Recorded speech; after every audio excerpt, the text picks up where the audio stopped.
Imagine this. It's World War II, and Japan's engineers take a long, hard look at an American rifle and say, "Hey, we want that!" Spoiler alert, it didn't go as planned. Welcome to a tale of ambition, imitation, and a little sprinkle of wartime desperation. The story of Japan's attempt to create their own M1 Garand, the Type 4 and Type 5 rifles. Buckle up for some history that's locked, loaded, and, well, prone to misfiring. Let's rewind to the early 1940s. The M1 Garand was the pride and joy of the U.S. Army. A semi-automatic rifle, it was revolutionary for its time, giving American soldiers a significant edge with faster firing rates compared to the bolt-action rifles most nations were using. Meanwhile, in Japan, soldiers were stuck with the arisaka bolt-action rifle. Reliable? Sure. Fast? Not so much. Watching American troops rattle off 8 shots without breaking a sweat probably gave Japanese strategists a case of rifle envy. Japan's response? Let's make our own Garand. And thus, the idea for the Type 4 rifle, also known as the Type 5, was born. The Japanese military needed a semi-automatic rifle to keep up with Allied firepower. Their engineers were tasked with reverse engineering captured M1 Garands to create a Japanese equivalent. But here's the twist. Reverse engineering an M1 Garand isn't as easy as copying your friend's homework. The Garand was a mechanical marvel, and Japan faced a mountain of challenges. By the time the project kicked off in the mid-1940s, Japan was running low on essential resources like steel and quality machining tools. Imagine trying to bake a cake without enough flour, and also your oven's broken. The Japanese military standard was the 7.7 58mm arisaka cartridge, while the M1 Garand was designed for 30-06 Springfield rounds. Adapting the design to Japanese ammunition created a host of engineering headaches. Oh, and did I mention they were doing all this while the Allies were bombing their factories into oblivion? Not exactly the ideal environment for innovation.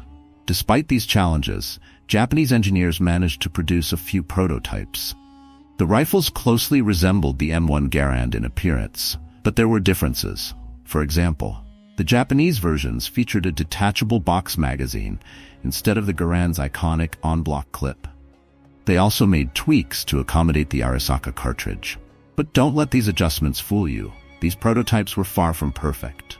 Testing revealed issues with reliability and functionality. Basically, the rifle had the elegance of a Garand, but the personality of a diva. So, why didn't the Type 4 or Type 5 become Japan's semi-automatic savior? Development didn't start until 1944, and by then, the war was rapidly turning against Japan. Even if the rifle had been flawless, there simply wasn't enough time to mass-produce it. By 1945, Japan was scraping the bottom of the barrel, literally and figuratively. Producing sophisticated firearms just wasn't feasible. Before the Type 4 could see widespread use, the war ended. Japan's surrender in 1945 meant the project was shelved permanently. So what's the legacy of Japan's M1 Garand wannabe? Well, it's a fascinating what-if in military history.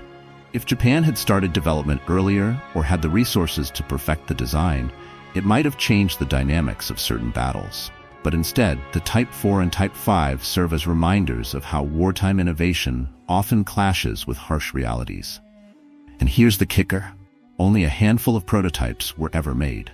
Today, these rifles are incredibly rare collector's items, with surviving examples mostly found in museums.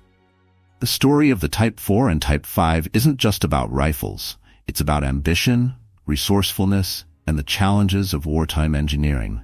It's also a testament to how even the best ideas can fall flat when timing and circumstances aren't on your side.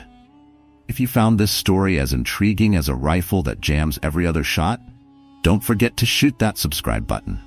Hit like if you'd rather not reverse engineer anything under bombing raids, and comment below with your favorite almost but not quite moments in history.